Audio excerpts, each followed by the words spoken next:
বাংলাদেশ ছোট্ট একটি দেশ, কিন্তু প্রকৃতির সৌন্দর্য ভরা এক বিশাল ভাণ্ডার।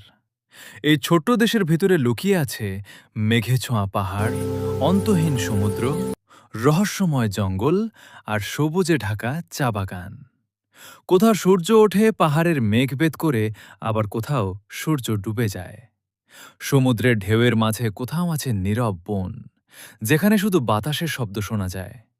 আবার কোথাও আছে বিশাল জলরাশি, যেখানে আকাশ আর পানি এক হয়ে যায়।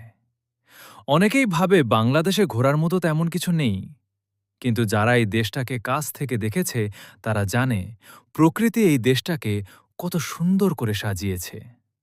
আজ আমরা দেখব বাংলাদেশের এত এত সুন্দর জায়গার মধ্যে 10টি অসাধারণ সুন্দর জায়গা, যেখানে লুকিয়ে আছে প্রকৃতির সৌন্দর্য, ইতিহাস আর অজানা গল্প।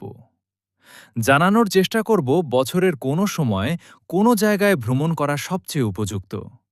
হয়তো এই জায়গাগুলোর কোনো একটিতে দাঁড়িয়ে আপনার মনে হবে পৃথিবীর সবচেয়ে সুন্দর দেশগুলোর একটি, আমাদের বাংলাদেশ।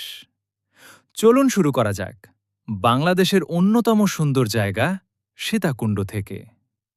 চট্টগ্রাম জেলার সীতাকুণ্ড এখন বাংলাদেশের অন্যতম জনপ্রিয় অ্যাডভেঞ্চার ভ্রমণ স্থান। এখানে পাহাড়, ঝর্ণা আর জঙ্গলের মিশেলে তৈরি হয়েছে অসাধারণ সৌন্দর্য। ঢাকার কাছাকাছি হয়, খুব সহজেই এখানে যাওয়া যায়। সীতাকুণ্ডের সবচেয়ে বড় আকর্ষণ হচ্ছে পাহাড়ি ঝর্ণা আর ট্রেকিং পথ। বন জঙ্গলের ভেতর দিয়ে হাঁটতে হাঁটতে হাঁটতে হঠাৎ সামনে দেখা যায় ঝর্ণা। বর্ষাকালে এই ঝর্ণাগুলো সবচেয়ে সুন্দর হয়ে ওঠে। সীতাকুণ্ড ইকো পার্ক আর চন্দ্রনাথ পাহাড় এখানকার বিখ্যাত জায়গা। চন্দ্রনাথ পাহাড়ের চূড়ায় উঠলে নিচে দেখা যায় সমুদ্র আর সবুজ পাহাড়। সূর্যাস্তের সময় এই দৃশ্য সত্যি অসাধারণ লাগে। সীতাকুণ্ড এখন অ্যাডভেঞ্চার প্রেমী ভ্রমণকারীদের অন্যতম প্রিয় জায়গা। এখানে গেলে মনে হবে প্রকৃতি যেন পাহাড়, ঝর্ণা দিয়ে তৈরি করেছে এক অজানা সৌন্দর্য।